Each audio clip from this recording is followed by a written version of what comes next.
thank you. We feel very honored here. And the last time I had you, because we're round 2 now, season 2. Last time I had you on, I can't tell you how many friends and family members and listeners get in touch with me and say, I learned so much from that hour that we had you. So thank you for constantly, I think you have to walk away from a show with either hearing about people's experiences or the guest dropping knowledge, which you have both. Since you've traveled the globe a million times, you now have 3 Emmy wins for your Netflix show. You have written several New York Times bestsellers. You've got another book that's coming out September 2nd, One Pot Meals, which I am all about. You founded the Blue Zones. I mean, what I really, and I'm not meaning this sort of in hyperbole, but like, what haven't you done that you're dying to accomplish still? Host Entertainment Tonight. Good luck. You'll go crazy in no time at all. I don't know. I just do what I like, and I've been lucky to, I sort of slouch into things, but with great zeal, and eventually they seem to work out. I never chase money. I think that's part of the secret. I know it's kind of an overused cliche to chase your dreams, but that's what I've kind of done. I heard that from my dad before too. Just like, don't follow the money, follow the passion. Do what you love to do, and then the money comes. It's true. And I'll tell you why, because all your waking hours, you're thinking about that thing, whatever it is. Your social network tends to cluster around that thing, that passion. You're reading, what you listen to. And, eventually you just have such an edge then that thing will be successful. As opposed to, I work with a lot of academics and the best archaeologists, for example, they knew they wanted to be an archaeologist at age 12. The best longevity expert, actually, nobody knows his name. His name is Gianni Pes, Dr. Gianni Pes. When he was a 10-year-old, he saved centenarian obituaries in the same way that kids nowadays would save, football sports trading cards. And, they're the ones. Is he alive? Yeah. Are He's you a year friends older with than him? I am. He's one of my partners in this whole thing. Gianni Pes. Okay. And has sort of passed the torch to you in a sense. Well, we carry it together. We're still working on. I was supposed to be in Sicily right now with him, tracking down. You decided to do zone. the show. Yeah, I have my priorities, Adrianna. I'm glad they're in line. Not so Hollywood more than. Wait, so what were you going to do in Sicily? There still may be a few blue zones. So we caught wind of a place that might be a blue zone. And by the way, for those people who don't know me, what I'm probably most known for lately is finding these areas where people live the longest, actually doing the age verification, the work to make sure people are as old as they say they are, and then with the other teams of scientists distilling their secrets. The thought being, if you want to live to 100, why not find people who've achieved the outcomes we want and replicate them, as opposed to, some longevity bro in Silicon Valley or some theory that comes out of a test tube. Well, I mean, and that's the truth, is that this is sort of historic evidence that's been around for generations and generations. Now, when you started, was it 5 or 7 blue zones, and what have we grown to? There's only 5 blue zones, and we've not grown. A number of people claim blue zones because it's good for tourism and it's good for business, but they're not real blue zones. So should we just? I mean, I don't even know if I could name them all, but Okinawa. Yeah. Should I try? Yeah. All right, Okinawa, Loma Linda, California. I know that. In Very America. close here. We have Sardinia.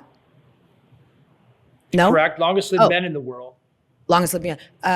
We have a place in Costa Rica. I forget the name. Nicoya. Nicoya Peninsula of Costa Rica. And then the last is, give me a hint. It's a hard one. It's a place where your name is very popular. It's in Ikaria, Greece. Oh, Greece. I was going to say Greece. Okay. Yes. And that's a very interesting. It's an island with 10,000 people and no discernible dementia. And what is that from? So yeah, I want to ask you about Well, the commonalities. What do you notice? I noticed that a lot of the things that we forget when pursuing health, that's front and center for them. So having a great social, caring, loving, healthy social circle of friends is perhaps the biggest thing you can do. Quite honestly, it's not sexy. It's not something you can buy and do overnight. They're eating a peasant diet. They're eating beans and grains and garden vegetables and cheap tubers. They are they know and live their sense of purpose, so they're not waking each day with this sort of existential stress of where's my place in society, Hmm. what's my place in the world. They get 8 hours of sleep. They eat all their calories in about an 8 hour window and leave their and aren't snacking and eating junk for 16 hours. They're little things that they do every day for decades, and it adds up to about 10 extra years of life expectancy, and they look better and they feel better every decade along the way. And the value proposition is enormous. I want to ask you a little bit about purpose because when, obviously we came from the industrial the industrial what thing, industrial thing situation, evolution. And now we're moving to this AI revolution, right? And we're so on the cusp of it. Yes, we've already gotten there in many ways, but it's only going to grow. And I think one of the biggest issues for me was like this idea of purpose for humans, because so much of our job, first of all, many of our jobs are going to be taken or replaced by robots. And maybe that's more daunting or maybe not even real. Maybe jobs will evolve, which I'm sure they will because humans evolve. However, when things become easier for us and work weeks shorten, like what happens to our purpose? What happens to artists who aren't working as much? And, do you ever question that? Yes, I do. I have a yes and no answer for that. So I think most of what drives longevity and happiness, by the way, is making an effort and discomfort. We live in a country that's obsessed with comfort and ease. Yeah, things are getting too We easy. Yes, we drive everywhere. We're never more than 10 steps away from some calorically dense food. We use a handheld device instead of a face-to-face conversation for our communications. There's a mechanical conveniences to do all our work. And quite honestly, I think AI is just going to make that worse. And it is the wrong direction. On the other hand, I don't think we necessarily need productivity to have purpose. My dad, for example, 90 years old, he hasn't worked, quote unquote, worked for 30 years, but he has a garden. Mm-hmm. He has kids and grandkids, and he takes care of them. He takes care of his wife. He takes care of his home. And these are things that aren't going to be replaced by AI. It may require a sort of rethinking of what purpose is, but purpose is fundamentally my values, my passions, what I love to do, Mm-hmm. what I'm good at, and then an outlet.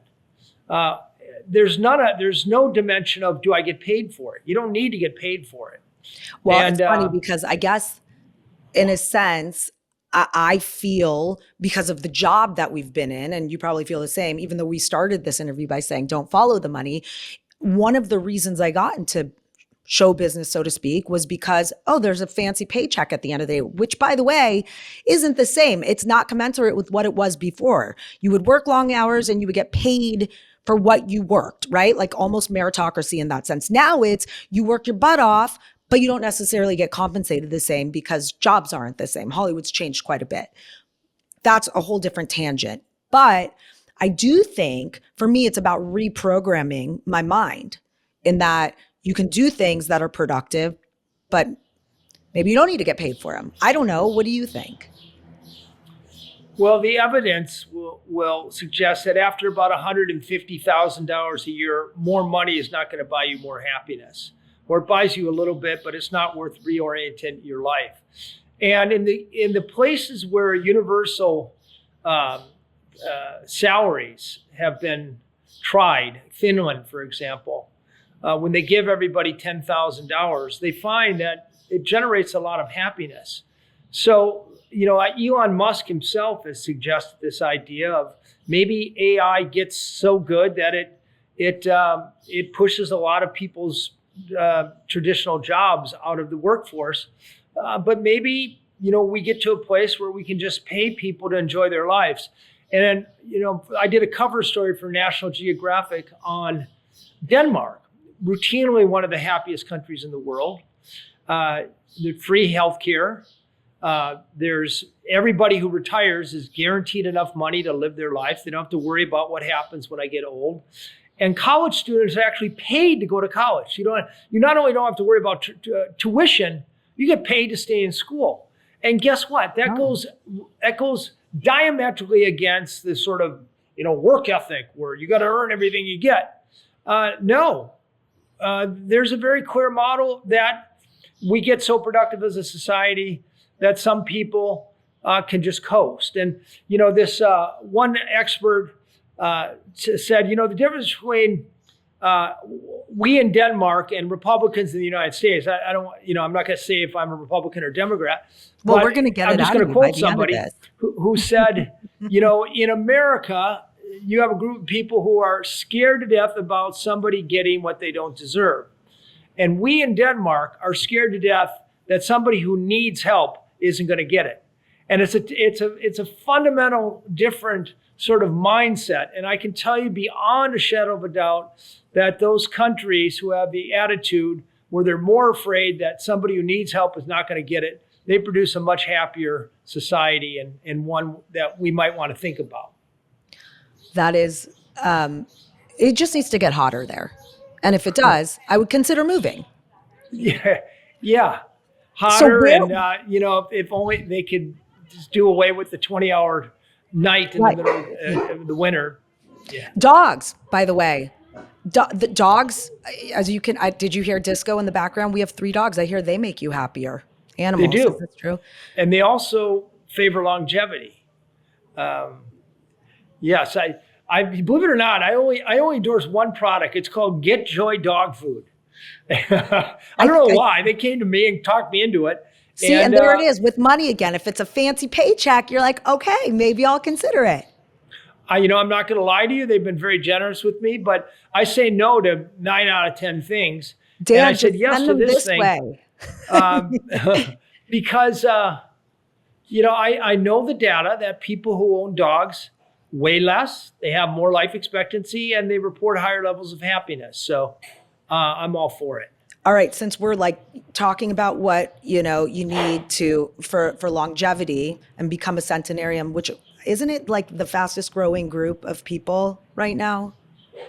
Yeah, in Japan it is. Yes, centenarians are not so much in the United States. We're a little behind in life expectancy. I'm going to ask you a few questions. Okay, just rattle off and tell me what you think. So obviously you've been asked 1.5 million times about the GLP-1s. Now I hear that in small doses, and we're talking about Ozempic and Mounjaro and all of those, the semaglutides, I'm hearing in small doses that they actually slow aging, the aging process. Is that true? Well, as a rule, overeating, as almost all Americans do, accelerate your aging process. So if you can get to the point where you're consuming 30 or 40% fewer calories than we eat, it's going to slow your aging. As a byproduct. As a byproduct, yes. So GLP-1s curb your appetite so you don't eat as much. So theoretically, the problem is we don't know the long-term ramifications. They also dull your other, eating is a joy. And, we could eat very healthy, whole plant-based food that doesn't have a lot of calories and be able to indulge our taste without having to jab a needle in our belly once a week or whatever it is to curb our appetite. But it also curbs desire for sex and desire for lots of other joys in life. And we don't know the long-term consequences. I just think it's the wrong direction to go. I'm very much the one guy out there saying, we as a species have been around 25,000 generations. And evolution has sort of created the tastes and the pleasures that reward us for living longer. And they also put things that are uncomfortable to kind of give us a guide at what we shouldn't be doing. And I just as soon draw from what our great grandparents have taught us when it comes to how we ought to eat, how we should connect, how we should love, how we should sleep, how we should spend our waking hours. Do I believe there'll be a longevity drug that comes along that creates an enormous leap in our life expectancy? Yes, I do. I think it'll happen the next decade. It's not GLP-1s. And Do you know there's much anything better about ways it? to, what's that? Do you know anything about it? This pill, or this is just kind of like hypothetical? Well, there are a number of things but most of them work around a pathway that mimics fasting. So when you don't get enough calories, the little factories inside your cells that convert food into energy, they also throw out something called a free radical, which rusts you from the inside out. When you slow that whole process down, as you do when you're fasting, that free radical isn't thrown off. So the rate at which you age slows down markedly as well. Which leads me to my next question, unless you want to finish on that, because I might be. No, I'm done. No. I'm all about this. Okay, this is really, really interesting news. So then, for example, like my kids, right? They're part of Gen Alpha. So that's between 2010 and 2024. You're born between those years, right? What do you predict average life expectancy will be then? I can say the following with a great deal of confidence. So if you look at the human race in the developed world since 1840, you've seen life expectancy jump 2.5 years every decade. So in other words, every decade you can manage to stay alive, you should get 2.5 bonus years of life expectancy. So if your kids are 20, they can expect to live 7 more decades. They ought to get an additional whatever, 7 to 14 20 years, 14 or I guess it's 17.5 years of life expectancy. But where the big leap will come, your 12-year-old daughter, her cells up until now have replicated themselves perfectly.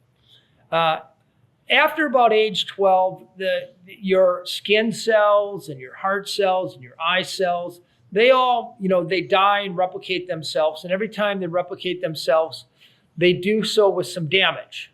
They're not perfectly. That's why we have, except for you, that's why we have wrinkles, because our skin cells have a buildup of damage that have accumulated over duplicating themselves, 30 or 40 times. And the anti-aging intervention that will revolutionarily increase our life expectancy is the one that enables all the cells in our body to reproduce perfectly, as a baby's cells do. You notice how babies don't get wrinkles, except maybe in their butt. But right. We call those dimples. You know what I mean? Yeah. Some of us get them on our legs, on our bellies once in a while. But so, all right. So that said, there's no kind of clear-cut answer, although into the hundreds is not unusual. That would be more common. Yes. For this younger generation. We don't know how, we just know it has been. In the United States, though, we're falling behind the rest of the world in life expectancy, the developed world, because 70 or 80% of our food supply is processed foods. We eat about 150 pounds of meat every year, another 140 pounds of cheese, another 100 pounds of sugar. That's just bad for us. We spend about twice as much time in our cars we did in the 1980s, and we have a button to push.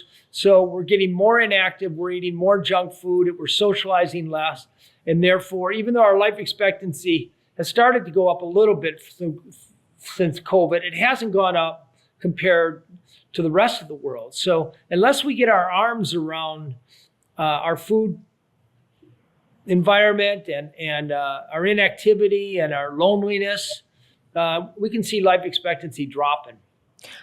Again, something we need to, measure with the advent of AI and technology, because even me, I'm a social person, very much so. And you are also, I know.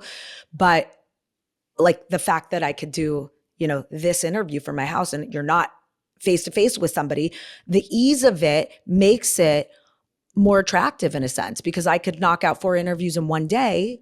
But then again, and yes, we're talking, but still, I'm not like shaking your hand or giving hugs. And I just feel like that is missed. On that same note, someone like you or several other people I've set up to interview have said to us, well, let's do it in person. So I love that there's still that desire for humans to be together. People are craving that. I intentionally live in a very walkable neighborhood. So this is where I live. Oh, And so I just had lunch phenomenal. with a good buddy of mine. It's in a walkable neighborhood, and I think that one of the most powerful things any of us can do is live in a place where you're likely to know your neighbors, you're likely to like your neighbors, or you're likely to bump into enough people that a spontaneous friendship will erupt out of a simple social interaction. So that argues, for people in California living in Santa Monica, living in Santa Barbara, a walkable community, or not, not in the suburbs, I hate to say. Right. I want to talk to you about your book. So I fully believe in, and when you say you're working on a new book, are you talking about the one that's coming out in September? The One Pot No, Meals? that Or one's something done. different? Oh, that's done. Sorry. So What's the new one? Well, let's talk One Pot Meals first, because that's September, right? And I love it because I am a firm believer of taking whatever you have left over in the fridge, and it's like the kitchen sink salad or whatever, and just kind of like tossing it all in. You're also, this is coming from the person who said minestrone for breakfast, yes. vegetables, right? So things in your control right now. If you are a 20-year-old male and you move away from the standard American diet towards a whole food plant-based diet, it's worth 13 years of life expectancy. Even if you're 60, you can get another 6 years of life expectancy. So most of what's in our power to add good years in our lives has to do with food. And it's not eating out. Every time we eat out, we consume about 300 more calories than we would if we ate at home. Those calories are laden with processed ingredients and sugar and fats and salt. Cooking at home is the best longevity hack. And I know I work with cities all over America. I work with individuals.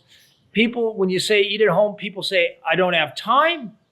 Or they'll say, I don't like healthy food, or I don't have the hardware to do it.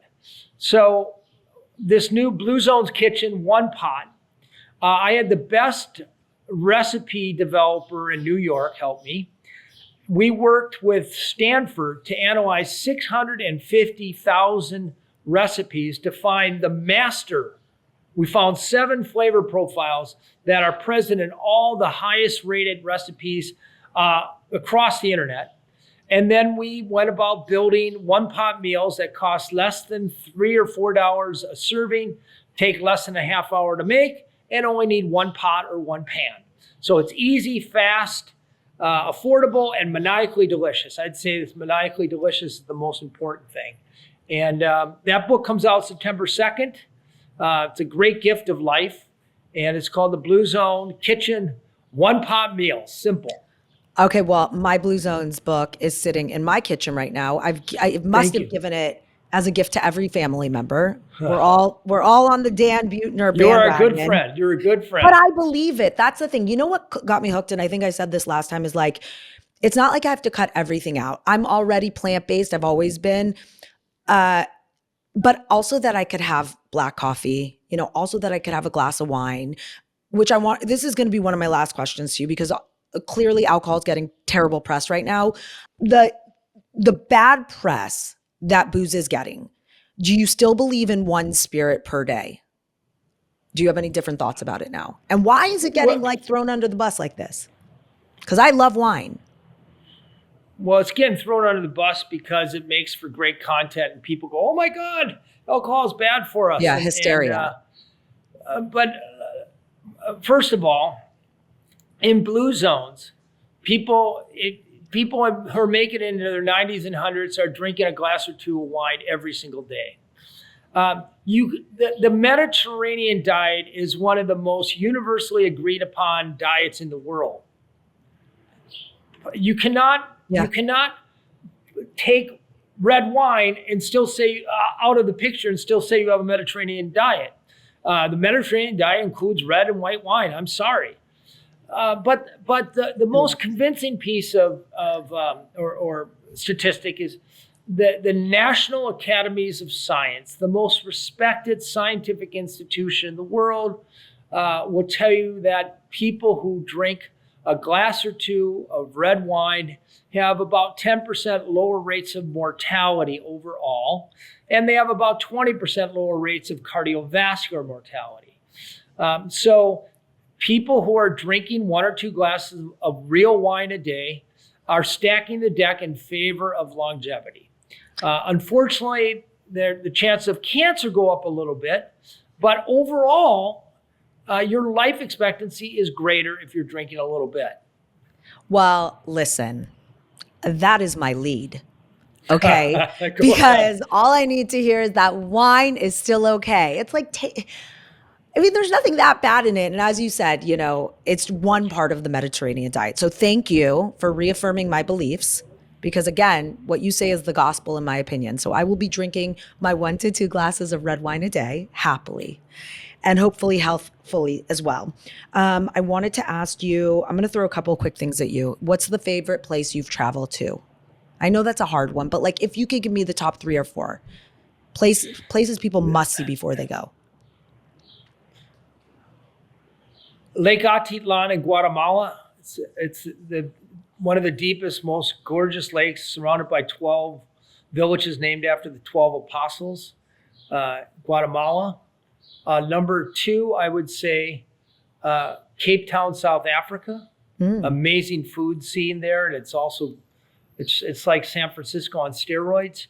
And then if you really want to get exotic, there's a place about 1,000 miles into the Sahara, Algeria, a place called Tamaranset, which is a Tuareg sort of trading town where these stately men with these sashes wrapped around their face and big swords come trotting into town on camels, and you're surrounded by the tallest mountain range in all of Africa, the Hogar Mountains, which are completely treeless.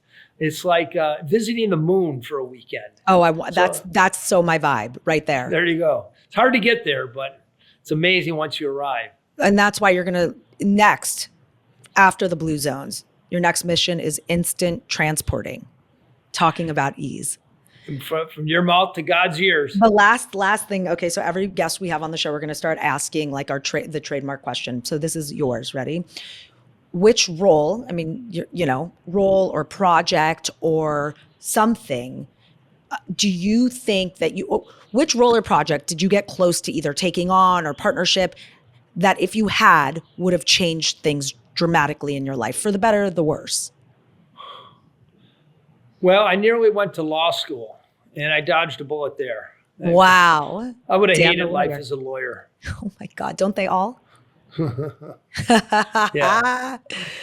I find you to be the biggest inspiration. Again, just follow all your advice. So here are my fruits and vegetables for the day. I'm kidding. Yeah, you're eating the rainbow. The rainbow, colorful. No. By the way, Skittles have the highest glycemic index number of any food in the world. In other words, they're the absolute worst food for spiking your sugar and your insulin. Well, listen, my kid brought them home and they're going straight in the trash. They were already going to before. He doesn't know it. If you want to sneak one, I won't tell anybody. Thank you for everything you do, Dan. You are I love you right back. You're the best. I'm honored to be here, and I'm a huge fan of yours. And we won't go into details, but you've been a wonderful friend and helped me out in a number of ways. And I just want to thank you and heartily endorse your podcast, and know that I'm here any way I can ever help. I love you, Dan. And I'm always here for you too. You know, next time you're in town, we'll go paint the town red Or blue. or blue, any of it. All But right. blue, Bye I now. love it. I love it. Mwah, mwah, mwah. Thank you. Ciao, ciao. Okay, talk Bye. soon. Bye-bye.